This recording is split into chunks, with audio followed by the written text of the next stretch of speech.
Hello, everyone, and welcome to the Circle of the World podcast, where we discuss Joe Abercrombie's First Law series. I am one of your hosts, Lord Chamberlain Jeffrey, and here are my co-hosts, Archlector George, and Harrison, the Adeptus Historical. We continue our coverage of The Heroes, Joe's second standalone, and the next First Law entry, and today we have a special guest episode with Tom, aka TacoTuesdays from Reddit. So let's get started. Tom, why don't you go ahead and introduce yourself to the people that listen, the 6, 7, 8, 9 people now that I think we're up to? 200, Jeffrey, 200. Hi, I'm Tom. Post on Reddit as Taco Tuesday for the meme of the week stuff. I won one once. That was pretty cool. And then I got on the Discord and talk to these guys every now and then. Awesome. I feel like you won more than one, though. Yeah, I think you've had a couple. You might have had a couple. I don't know if I won more than one. And I've definitely enjoyed every single one that you put up. They're all fantastic. Yeah, no, they are quality, and I feel like there was a period of time where he was like the new Tamo Boar, right? Wasn't there like a few weeks? That was paternity leave. I had more time to make man. And that ended instead of that. Instead of helping around with the baby, he's out here just making. I was making posting the baby. It was quite difficult. he had his time in the sun, you know.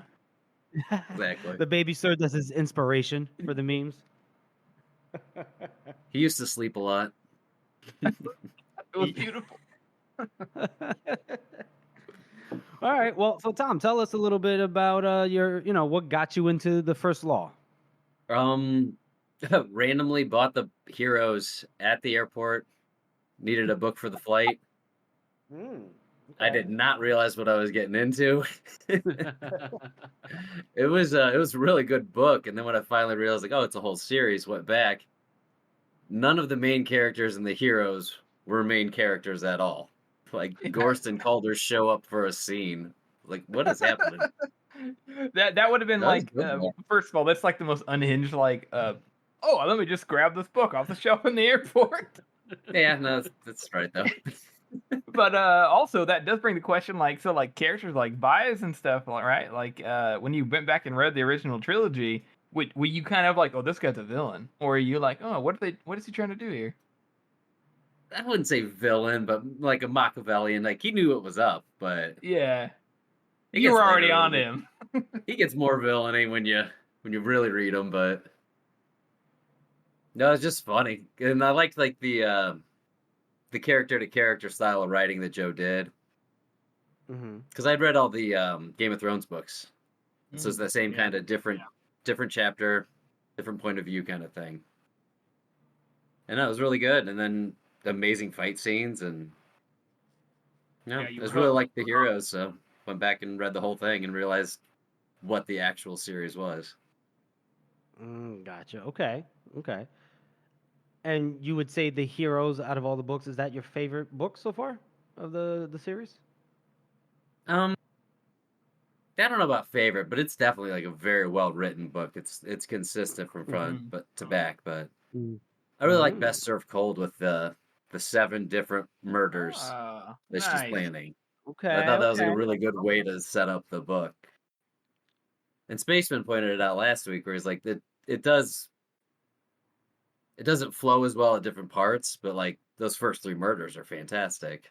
And then But as I we like love that. with Joe has to take things off the rails and do everything Yeah. differently from what you were expecting. Exactly. I would be disappointed if those 7 murders all went just as planned. That would just be like, what the- Yeah, they get weird at the end, kind of accidental at times, and but I like Messy. Best Served Cold. That's really cool. Yeah, definitely messy. Those 7 murders turn into about 500 quite quickly. It gets gruesome at the end. Happens to the best of us. Happens to the best of us. Is funny. It goes from like the street abduction murder to just a full out war at the end. So I was like, all right, Yes. Escalates. It's like the Does butterfly. that yeah. That's so interesting. I don't think we've had somebody on here who started at the Heroes, and I'm sure Yeah. I just like you said, it made the context very interesting. Did you when you saw like the other characters pop up, right? Like Gorst, like you said, he's just like a side character. Were there any other like major differences that you noticed? Like, oh, obviously you were spoiled that Giselle was king. I might Or have did picked you that forget up, about but I feel like there was just a period of reading it that I didn't really catch. Yeah. Well, that's good. Maybe I would have known that one. But it was the Gorst just being his fencing opponent. It was like, oh, that's all that character was for the entire first part of the series. Okay, because he's like Although- a major part of the I love the heroes. fact that Joe is able to write so well that you feel like these characters are main characters and they have an existing story when you start the book with no Yeah. context. Yeah, Even though they were only minor characters in the first few books. yeah. And like Calder was definitely a big one where he just shows up to yell at Baez a little bit and kill Forley. But like he Mhm. doesn't do much in the first part of the series there. No. He just gets force choked, and then he kills Forley. Yeah. And the motherfucker. Hey, that wasn't that bad. Probably the least. Harrison, I will flay you when I see you. And then he fails to shoot Logan with a crossbow twice. Yeah. Terrible. Yeah. Fucking Say one thing for Calder. Say he's bad with a crossbow. It's very bad with a Say crossbow. he's bad with violence. Period. Jesus.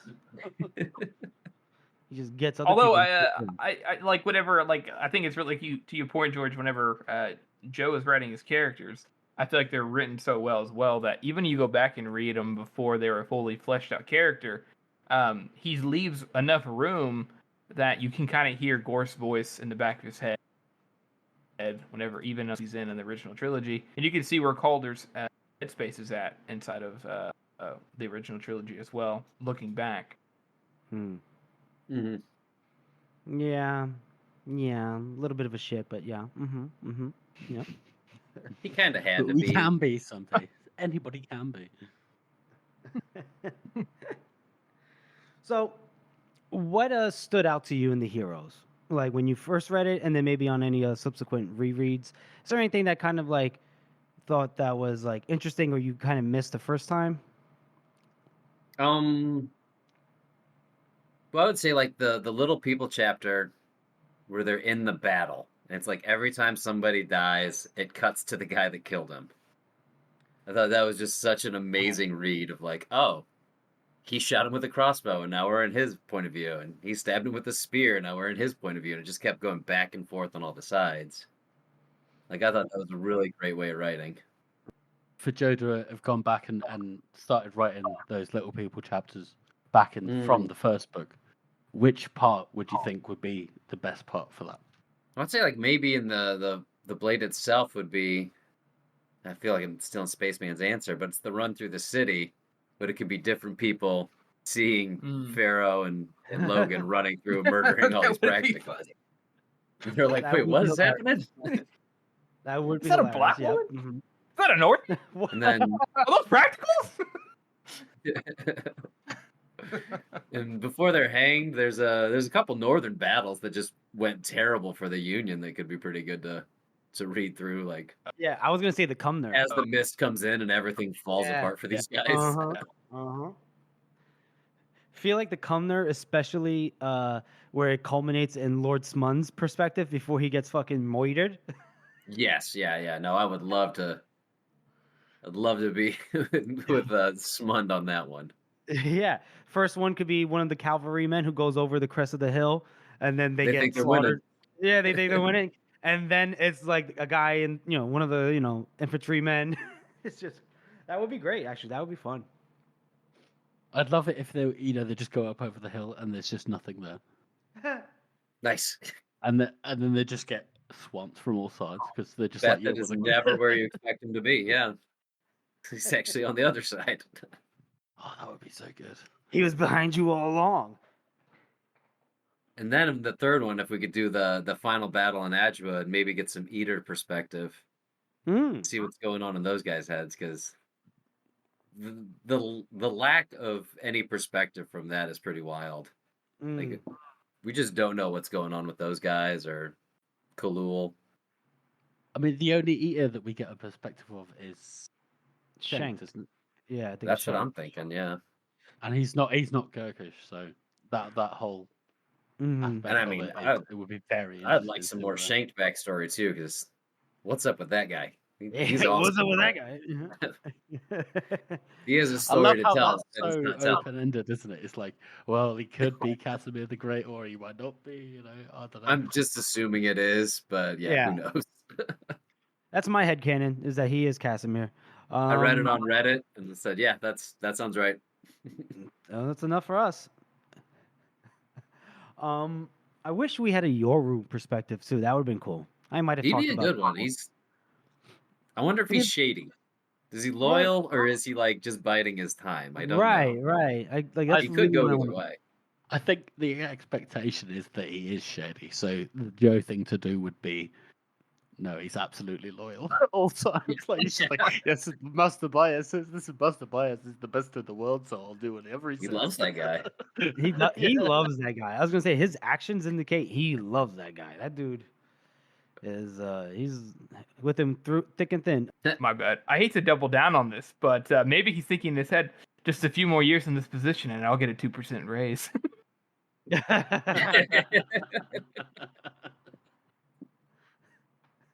He's just Maybe, he's maybe just I'll the get average wage slave, just to an immortal wizard. No, he did a lot of work in the Heroes. He's gonna get a coupon card for Christmas. Yeah. I just kill. If I kill High Justice Morovia, then I get those 2 weeks PTO. I can't fucking Yeah, wait. yes, exactly. Yeah, he goes to the Valorant and have like a bet employee of the year. Like, oh goddamn it, you still forgot it again. He's been getting it for the past 200 years. Fucking bastard. He always wins it, and he's like, "Yes, oh, never a moment of peace, hey guys." That's all he says at the parties. It's like the most insufferable employee ever. Company man through and through. It really is. He really is. Let's take a moment real quick to just highlight our community interaction segment, which is, as usual, it's about the memeing every chapter. Boys, you want to talk about when good old Sir Spaceman is going to start that up again? Yeah, so everybody get on that. Make sure Mhm. you have a couple of chapters that you like from Red Country. You can make a meme out of. Just have a listen and think about it and just pick out some chapters so that we can have a nice long run. I don't want to see one blank spot in there. Not Yeah. one. Not Not one. one. Yeah.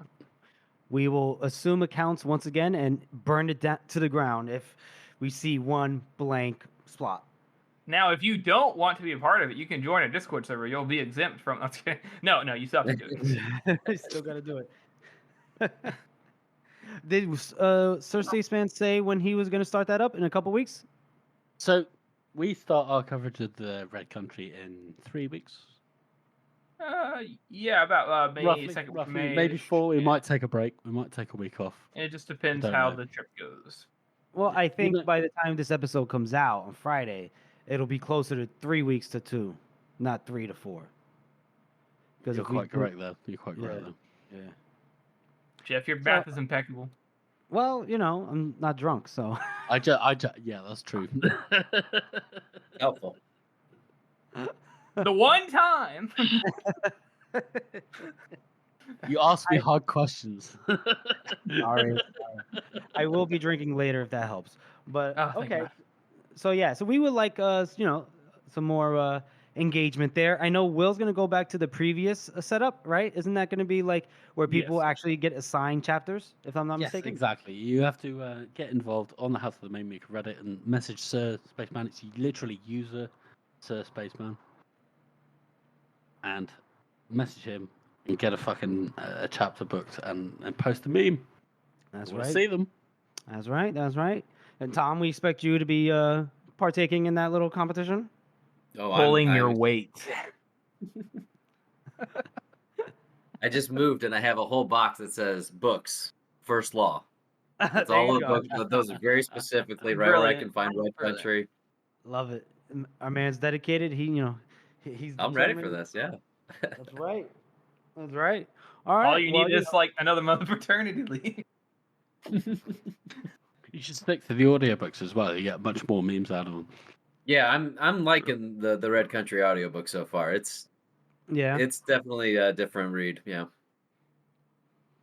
Yeah, what do you think of So as far as I am, is Shy, Lamb, and Leaf just walked into a bar. Oh snaps!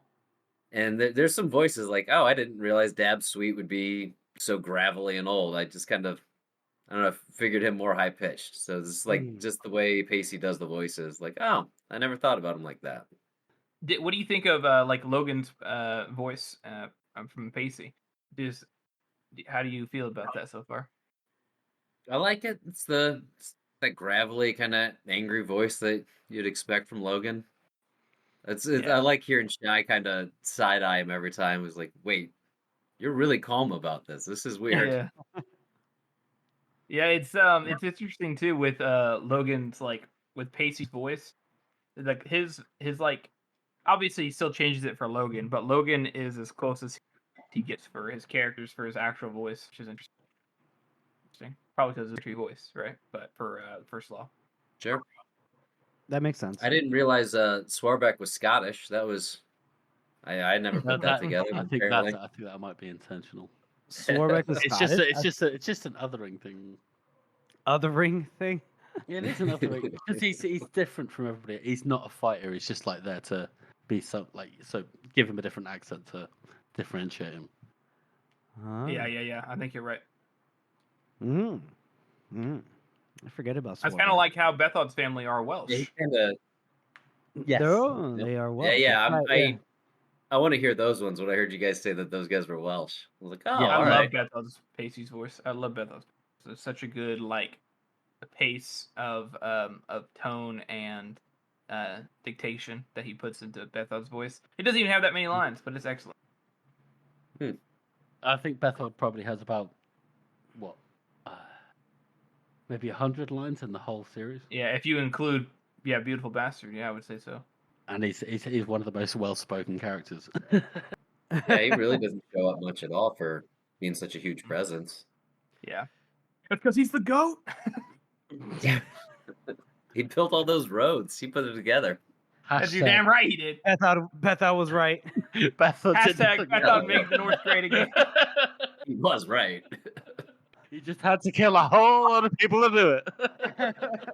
We'll get to Baez here in just a moment, but I'm just saying, Bethod is like one of the only characters, there's a few of them, in the entire series that basically said, fuck you, Baez, and mostly got away with it if it wasn't for those damn Northmen. That pesky Bloody Nine. Yeah, I mean...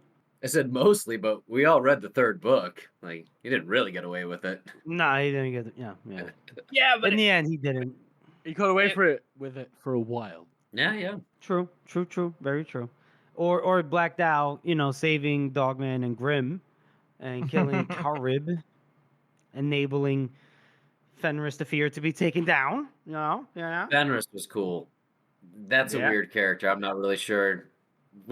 Like they pulled him out of the ground. There's just like so much backstory on that they don't really touch on. His face is always moving. Like it's just like I don't even know how to do it. But... He's probably the most supernatural character in the first book. Like it's just completely unexplained. Him and the 100 vampire people, but no, he's definitely the 100 vampire people. The 100 words, the eaters. Yeah. I love that you described it like that. That's all. Repeat that, George. I'm sorry. This book has so much magic, but like they don't have a lot of magical creatures, so it's weird like that. Mm-hmm. No, you're but right. even like the Shankar are explained. It's like, when you start the series, they're just like, these are just like goblins. This just like this author has just gone, I'll do goblins, and then I'll just call them something else. And then later you're like, oh no, but this guy just. Oh no, but that is actually just what Tolkien said as well. But Oh right, they're just claymation. Like got it. Yeah. You just made them out of. Mirren's sword being Fenris's sword. I like that theory you guys had. I thought that was good. Oh yeah, who came up with that? George. That was me. George has all the best. I really do think that because it's the perfect size for him, isn't it? It's a 6-foot sword on a 10-foot guy. That actually does make sense. If they ever like saw each other from across the battlefield, and he's like finishes like. It's up. I mean, he's like this. He's like. That's good. And Warren's like, I found this sword non-struggling up on a hill up in the high places while I was making a cheese sandwich. It's not your sword. Fenris is like, Never mind. You keep it. Because Fenris never has a weapon. He just has really thick armor that he beats people to death with. And Yeah. fist. This is And his his fist, fist. yeah. He has Yeah, but it could- fleshy meat Yeah, parts. in single combat. But if you're going into battle and you want to be like that terror weapon where you're just tearing things apart, you're gonna have a weapon. I mean, Hey. but does he?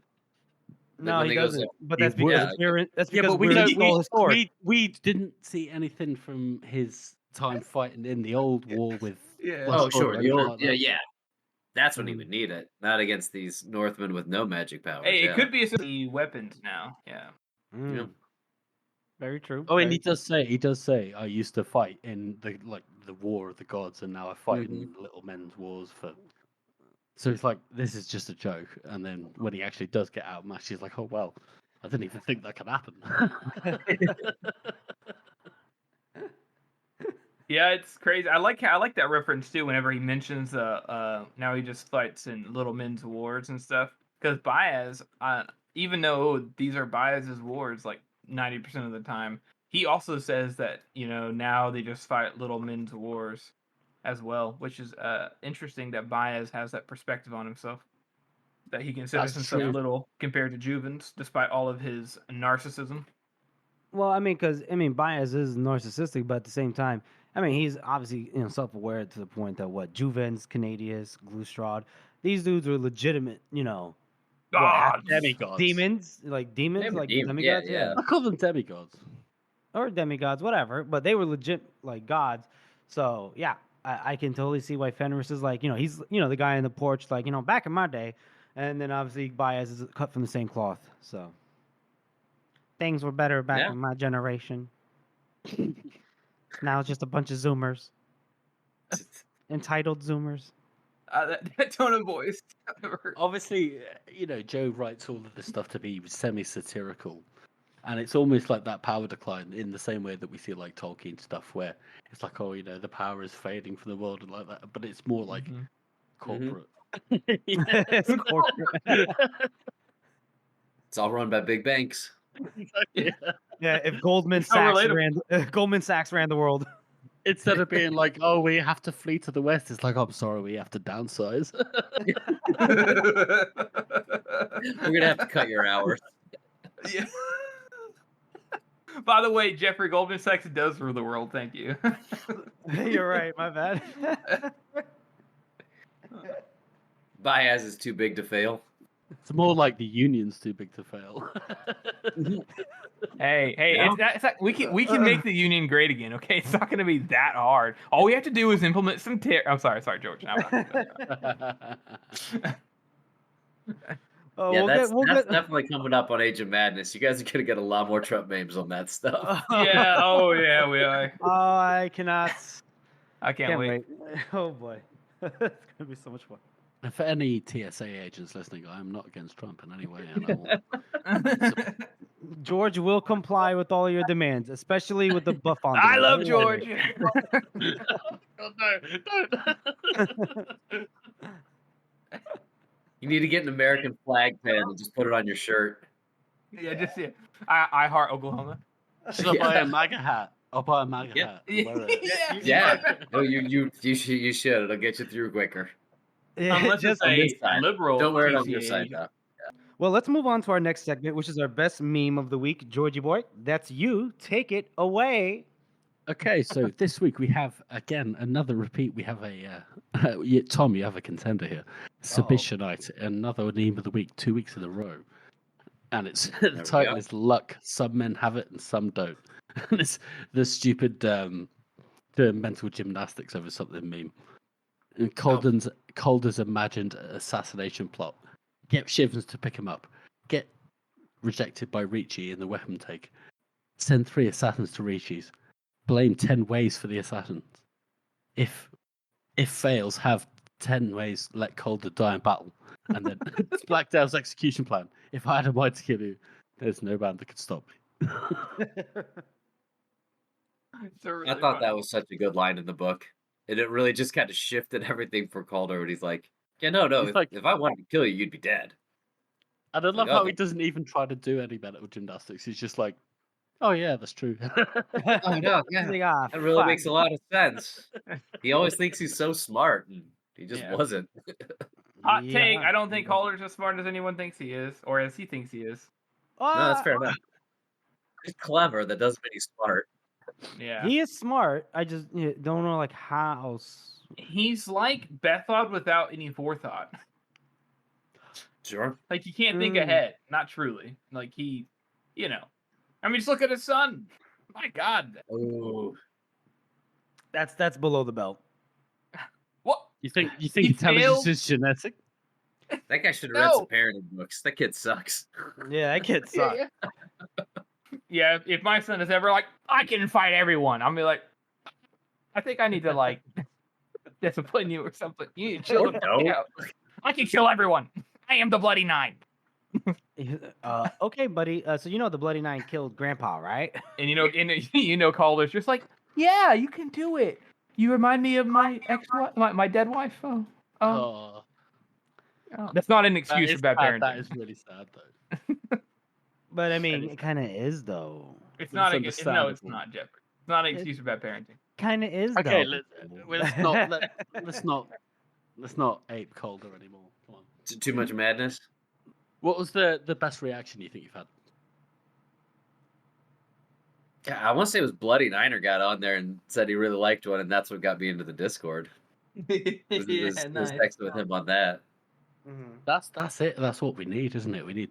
This is how we get the interactions, guys. I did the meme, a couple messages with him, and emailed to you, and I was on the Discord. That was it. That's it. Bloody Nana is our biggest fan. He Now, really the Heroes was the first book that I like read along the chapters that you guys were covering, and then tried to do the memes for them. So I was like, I was trying to stay ahead of you in the pace to do it. Dude, you So I had hit the a full couple that were experience. actually- What's that? You actually did what we want our viewers to do. You read along with us. I tried. I tried over the paternity leave Christmas break area, but That's awesome. no, it was Love good. that. Like it was a lot of fun doing it that way too, where I only read 3 chapters a week, and I put that book down, and I picked up Before They Are Hanged and kept rereading that because I wanted to get to the Furious section. Yeah. I was just waiting for him to kick Ladislaw off the cliff. So satisfying. You didn't say no. Oh. I didn't deserve to be kicked off the cliff. I said, wow, that really sucks. No prince has ever had it worse than Ladislaw. No prince. I'm not a prince. I never had it worse. He bit my finger. You should do that. She bit my finger. I kind of liked it. Oh. Oh, that's another great line from the audiobook you've got to listen to. That's absolutely You brilliant. bit my finger? I missed that, yeah. Bit me. Yeah, he's like, So pathetic. yeah. But yeah, no, that means so much that you listen to the heroes alongside and did the same thing that we do every week, which is to read 3 chapters and then go, oh, I'd really like to read to like keep listening, but now I have to go back and listen to the same 3 chapters again, over and over and over. So thank you for that. Oh, no problem at all. The West killing Ladislaw. And then nobody knows about that, though. Or at least That's nobody tells true. Baez or anybody important in the Union. Nope. So, like, he's just randomly dead. I don't know. Yeah. I thought that was always funny. Yeah. For Baez Ladislaw- thinking he knows everything, and he does not know what happened out there. Well, I Yeah, mean, Baez is like, how convenient. it's like it's great. I mean, we sent him to fight in a battle, and big surprise, he died. Oh, yeah. Yeah, that was a real satisfying moment. And then obviously just add some hilarity to it because like Wes kind of like is getting confronted with what he had done, and then next out of nowhere, just next to him, he just hears a voice, and it's Dow going, and he whistles, and he's like, I think I'm starting to like you, Furious. It's just So good. It's such a great turn for both of them. It's like, oh, Yeah. all right, Dow, you're pretty funny. I like this. Black Death's like, I was wanting to do it the whole time. Thank God. It's glad somebody did it. Yeah. Yes. Yeah, it is interesting though. That's a good point, Tom. Only Dogman's crew, which They're not telling anybody. I mean, and they're all dead by the Age of Madness. Only the Dogman is alive by that point. I mean, Sure. you know what I mean. Spoilers. Yeah. We talked about this, Jeffrey. Not on the guest spots. Yeah, I know. I'm trying not to spoil too much on Madness, but God, you guys are gonna have some weird chapters to cover. Oh, I know. Yeah, I know. Jeffrey is not as big of a fan of Age of Madness as me and George are. Yeah, But to I be think fair, I he's think only we'll have read a it better once. understanding. Yeah, It was yeah. good, but like I like the first trilogy. Yeah, It's like the first trilogy, the 3 standalones, and then the 3 Age of Madness, and that. What about the Trouble of Peace though? I mean, the Trouble of Peace It's is like good. my favorite one It's just of like, all. it gets annoying with like the back and forth, and I don't know. I feel like Joe tries to do more with less. Yeah, I don't like the characters as much, so I'm really not rooting for anybody to do well. And Are then you? some of I them have do. a thought, Tom. Now, this is something that people have mentioned before. Like, I'm not rooting for any of the characters. If you knew more of the backstory of the original cast in the original trilogy, would you feel like you were rooting for them? Oh, If you knew how shitty they all were? how terrible Black Dow was, and how he actually did earn his name, Black Dow. Yeah, or Or, how Logan was. Because Logan's easy to root for, right, in the beginning. Logan but if you might knew have what he murdered was his like. own family. We're not really Right. sure how that played out. But I think a lot of people get bamboozled in the first trilogy because you think, oh, Logan's the main character. And then at the very end, you realize that he's kind of a dickhead. But that's at the end. And so you kind of get used to rooting for him. I don't know. They called him the Bloody Nine. He's kind of always a dickhead. Well, I'm glad that you saw that. A lot of people don't, actually. No, I mean, but you know, he was this is chased like out of the North for murdering too many people. Like, that's bad. It's a bad place to be The at. North. The North. The North. Like, that's what they do up there. But remember when we first see Logan in like the blade itself and before they're hanged, he is trying to be a better person. Remember, that's his whole thing. He's trying. I'm not that person anymore. I'm better. I'm better. Turns out, It does seem. nuh-uh. Yeah, but he's still awesome though. It's Yeah, that he is. person He is still great awesome. Hey, I would say for the people who don't like Age of Madness, I think there is a big difference between the characters in the original trilogy, all of them trying to be different people, and then the Age of Madness, basically none of them want to change, and then they have to change. And that's kind of the point. Joe does it on purpose, but it definitely changes the vibe of how you read it in comparison to the original trilogy. No, and I like Age of Madness. Don't get me wrong. Just ranking these great books, they're at the bottom of it, but they're still great books. So. Fair enough. So, all right, Tom, tell us about your thoughts on Joe, right? Joe Abercrombie, the author. What are some things you've picked up on his writing, and how would you compare him to other fantasy authors? I don't know. I really like starting with the heroes. I really like the way he wrote action and fight scenes. Like that's always when it comes to fantasy. If they write it well, they're gonna do good with the character work as well. But sometimes the action is just messy and it's tough to follow. But like I really like the stuff on that, and then the backstory on all his characters, the way he builds his world out without really telling you too much.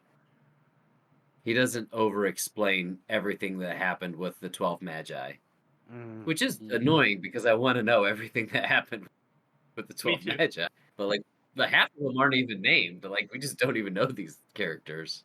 I love that. I love the fact that I've read so many series where, chapters just start with a lore dump, just like these are the 12 Magi, and this, and it's just like I love the fact that we experience it through the characters' perceptions. So he needs to write more books so we can slowly experience it all. But I do want to know what happened to those guys that just sailed away that are still Magi, and I think they're alive. But like that kind of stuff's interesting. Right, that one dude? Yeah. No, I think there's like maybe we should talk to Will about this. Will should be here right now. This is Harrison's forte, the Adeptus Historical. Harrison. Yes. What are the Magi that sailed away and never to return? Oh, come on, bro. You didn't ask Will. Will's the fucking trivia That's guy. what I just said. I am about to strip you of your title, sir. So we know about Broken Tooth. Tooth. Zacharias said it once, and that's that Yeah. guy's name. But yeah, Yeah, Broken This is Tooth the only somebody else sources for died. half of the Magi. I think only two of them saying it were once. dead. One time in the series, Zachary said this one thing, and I'm sorry I don't fucking remember them all, Jeffrey.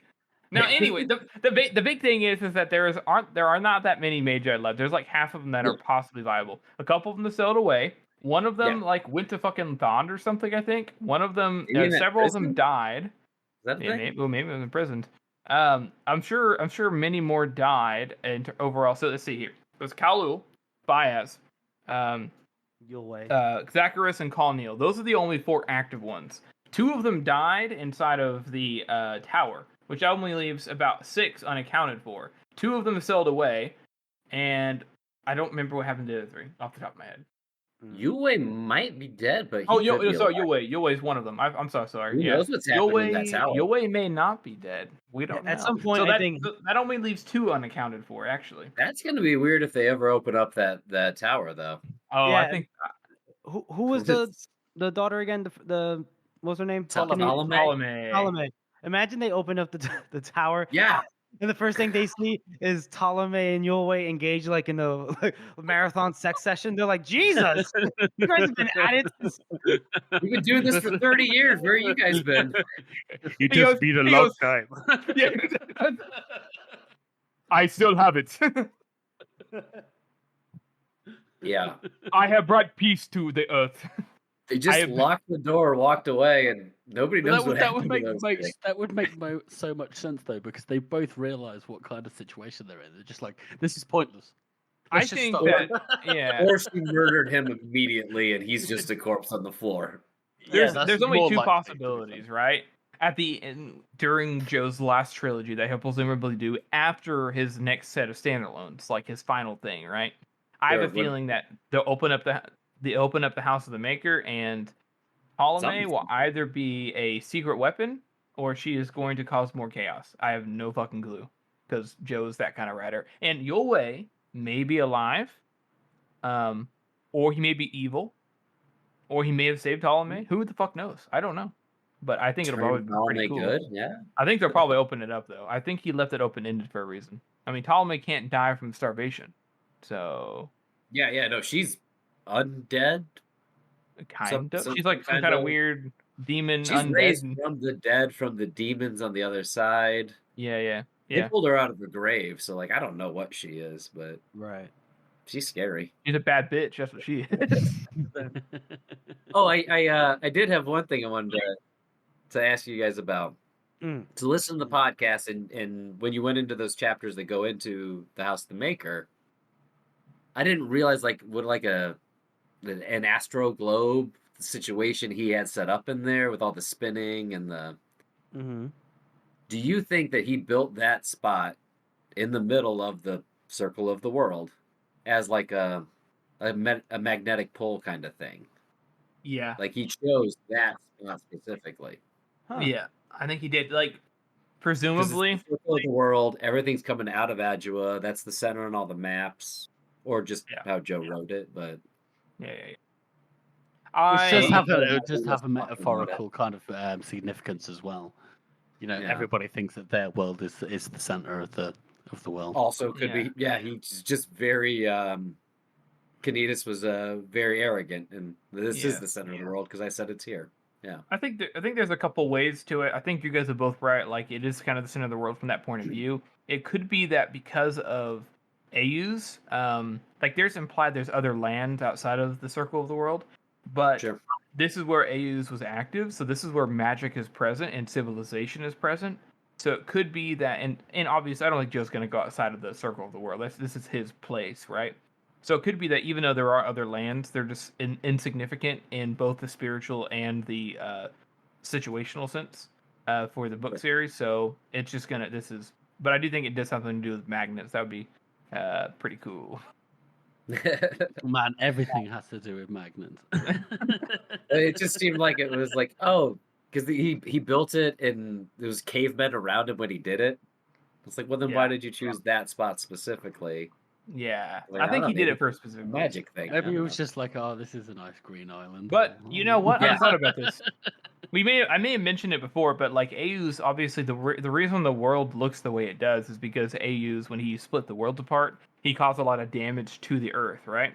So it may be that point right there on the island of like where Adua is where he actually closed it. So it's the center point of all magical energy. And we just, don't know it. I still think it's the heroes though.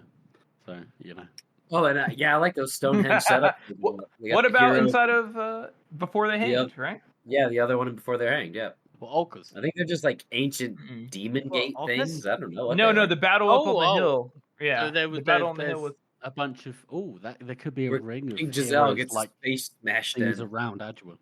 Oh, you're That's talking about interesting. in the old empire. Yeah, with Yeah. Phineas and all Yeah. that. Yeah. So we see another It's structure Phineas and similar to the heroes in the old empire. Okay, okay. So there could be like a ring of those kind of structures around Adua in a circle. And there's a fourth library that they haven't visited yet. Mm-hmm. But they didn't go to the southern, but no one's going to the southern library. That's a very dangerous place to be. Well, That's yeah, it, if do you want that to become now. a snack. Yeah. If you want to get your asshole eaten, then go down to the Southern Library. Wait, I'm in. Wait.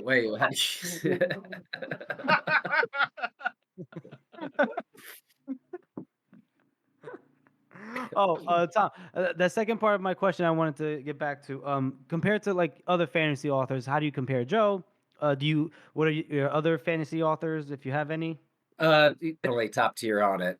Yeah, I would say I really liked Joe's style of writing, just the way he I don't know how to say it. His prose. He doesn't give you too much, but he gives you just enough to like keep you interested in it, and it's not the heavy lore dump where you're just drowning in information that really doesn't matter. Mm-hmm. He also doesn't describe pages of food over and over. Sure. And over and Yeah. over. Hey. Makes me It's hungry. not just George R. R. Makes me Martin, hungry. okay? It's But- loads of them. Oh, I thought that was against Sanderson. I haven't read any Brandon Sanderson. You guys keep talking about it on the Discord. That's what I haven't either. Brandon like it. Sanderson is just obsessed with classification. He's just like, Yeah. everything has tiers. Everything has to have tiers all the time. And there's I He's like just hundreds of them, organized. and they're all interconnected. And you Making have it to clear. learn it, or it doesn't make sense. Making it clear. I enjoy his series. I fucking I plan to mainline. read it. I just You should read it. You haven't should yet. read it. It's really good. It is really good. I mainlined the Cosmere in like a couple months. I was just like, consumed it all. It's just, you're gonna have to get used to his humor. I have very strong thoughts on his humor, lack of it, and as George is saying, the classification. This dude will repeat descriptions of acts or items like 10 times, and I'm like, dude, I got it the first time. Anyway. Yeah. Did Whereas Joe can just go, oh, this sword has a symbol on the hilt, and you're like, oh yeah, Maker made you're that. like, I know what that is. Yeah. It was got a K mentioned on it. I once know what that 3 is. books ago. It's I still think relevant. for me, I really like the way that Joe writes because it's like from a character perspective, which is most of the time how he writes. They feel like very real people and how they think. Like you wouldn't look at a sword and be like, oh, I actually studied that in the university. That actually is one of Canadius' swords. You would be like, oh, that hilt on the that's interesting. There's that hilt there. You notice things and people act a certain way and it feels very real. He writes from a very person-centric perspective. And that's why I like it, at least. That's what I think makes it unique. Yeah. No. Yeah, for sure. Oh yeah, George Martin does a good job of that too. Or it's not unnecessary lore dump mostly. I mean, sometimes it is, but like it really drives the story forward instead of just like.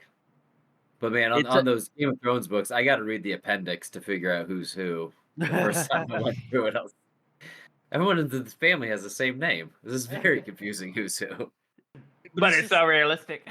With George R. R. Martin characters, every single one of them is highly educated. Like they're like every single one of his characters is like the top tier of society. You don't have just some like random peasant on the street. Or if they do, they get eaten by a rat or something. Yeah.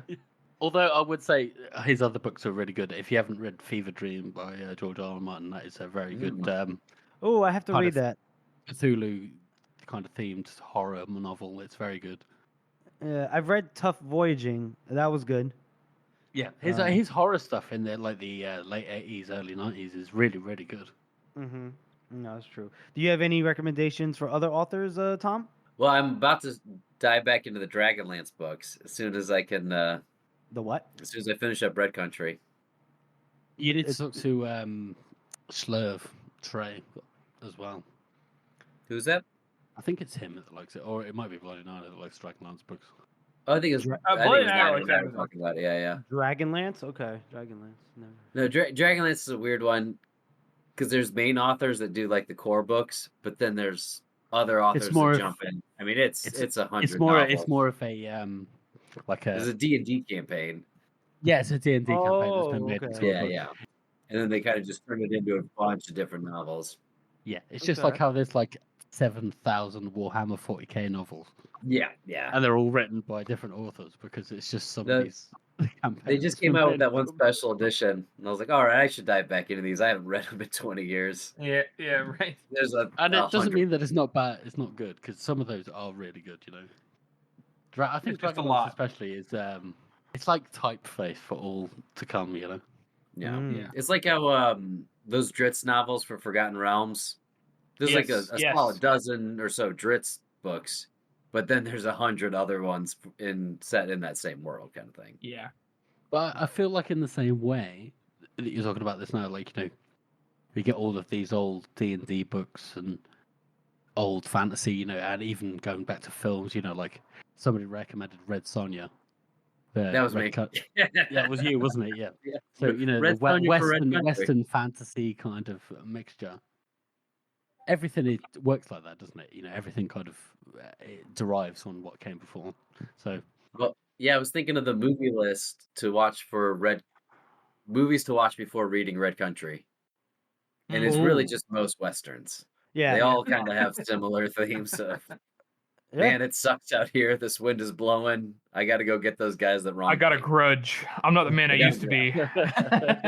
Yeah. I'm trying to be a better man. I'm trying to be a better man. That's not working. I'm going to embrace it. I'm a monster. I've been made a monster. It's the consequences of my actions. Woe is me. Well, you know. This old man is really good at killing people. Jesus Christ. He's amazing at this. It's terrifying how calm he is about murdering all these people. He seems to enjoy it. Seems like someone made him a monster. Okay. So Tom, normally we kind of finish off the episodes with the character spot, you know, highlighting either important character, not so important side, or just absolutely no point to the plot. And we always give that honor to our guests. So, who would you want to shine a spotlight on in terms of the first series? I'm going to go with the most important character that's still not a POV, and that's Baez. He's been there from the beginning. Mm-hmm. He's got his hand in every jar, or tells people that he does. I like that idea where he's like, is he just lying about paying these guys off just to mess with Calder? I like that when you guys were talking about that on Heroes. No, Baez he's been awful from the beginning, but he did save the world from 100 vampires that were coming to kill everybody. So, like I mean, all he had to do was release a nuke in the middle of a populated city without any kind of warning. I mean, we gotta weigh the casualties here. I think it was gonna get worse if he didn't. Is all I'm saying. Maybe Baez was right. Baez did nothing wrong. Baez did nothing wrong. He was like, should we nuke Hiroshima or to save American lives or not? That's what his thought was. I'll nuke everything. I'll nuke everything and everybody. He made the right choice. I always like how human Baez feels. Baez is very like, despite all his like narcissism and pride and terror that he ensues, and he also admits when he's wrong. He also admires people likes people like Logan who are just living their life. He understands people are people. genuine. He likes authenticity. To an extent, he even likes the people that stand up to him. Oh yeah. Yeah. Like, unless it's like too much, but it's like, oh, Right. all right, I kind of like what you're doing here because you're not a sheep. But then he uses them. Like, Yeah. he admires them because he can use them. But that's he the thing. uses Like people Henry think perfectly. it's a good thing to get into his favor, but it really isn't. Yeah. Yeah. I don't know. The way Joe makes the world, it all kind of sucks. So he may as well be in his favor. Hey, Tom, I hate to tell you this, but our world kind of sucks. Oh no, I Man, got that. It's just Yeah, no. you just got to get born rich, bro. That's just how it goes. Yeah, you're right. That's it, baby. Just be born rich. You're good. Yeah. No, I think he's just Baez is interesting. There's so much backstory. That's the stuff Joe really isn't covering. Right. He alludes to a lot. Yeah, How much do you think Bias is lying when he's talking to the party on the road and before they hang? I don't think he's lying as much as people may think he is. I think he's being kind of honest. He's lying to Giselle about how good all these past kings were. Yes, that's true. Every king sure, sucked. sure. He's evangelizing. He's not trying to convince him. He's trying to convert him. Giselle is a pawn that he has no interest in ever hearing his opinions on how to help the poor survive winter. Like, that's not what he's. So he's lying to him. He's lying to Loki. I mean, he lies, sure, but he's still right because he saved the world from vampires. So I love the fact that comes through. Like, you get all of the moral lessons from Baez in before they're hanged, and then when it comes to Last Argument of Kings, he deconstructs all of those same lessons. Like, yeah, you care for the people, but you only need to do as much as you need to do to look like you're caring for them. Yeah. Don't give them what they need. And you just go down Give that them line what of they lessons think that they need. just deconstruct. Yes. Yes. Plus, like, he's got the whole back history of like the old wars, the other Magi. There's more to learn as long as Baez is around. He's got some PTSD, you know. I think you guys, the way you guys were talking about it was he was actually in those wars, and I had never really thought about it. Like, he fought the Glustrad. Yeah, it's why he's so. Because remember that Glustrad brought up demons and stuff. You know, like he modified people and summoned demons. So like he was, and everybody talked about blowing mountains away and stuff. That's what they were doing in the old Empire with. And he probably saw some shit. He didn't see if his fellow Magi died there, but I have a feeling that's why he got very cold. You know, he saw a lot of death, a lot. That is pretty surprising, though. Now you say that none of the 12 died in that war. They died in the next war. Magi are pretty fucking powerful. So there's that. They only died to Canadius, actually. That's the only time a couple of them died that we know of. Direct assault on Broken him. Tooth and Selmy. Yeah. Now, Tom, what are your thoughts as to you're in agreement that Baez killed Juvens, right? For sure. No, he killed all three of them. Yeah. Well, all three. Canadius. No. Canadius and Juvens. What about the brother? What's his name? Badish. We don't know anything about Badesh. Yeah, I don't think Badesh is dead. I think he's chilling in the Isles of Thong with the thong. I think he just has a Mai Tai. You know, I think my boy's that chilling. would make sense. If Badesh just went to Thong, that would make much more sense why Badesh was the spirit talker, the same as Logan, right? Javra, George. Yeah, Javra has, those lot have so much more magic. Mm-hmm. It would make sense that that's like a focus point for all the magic because Badesh is there. Yeah, and to answer Tom's question, I think he's the spirit guy. Yeah, he is the spirit guy. Yeah. Yes, he is. Sorry. Yeah. Then he just walked off into the spirits.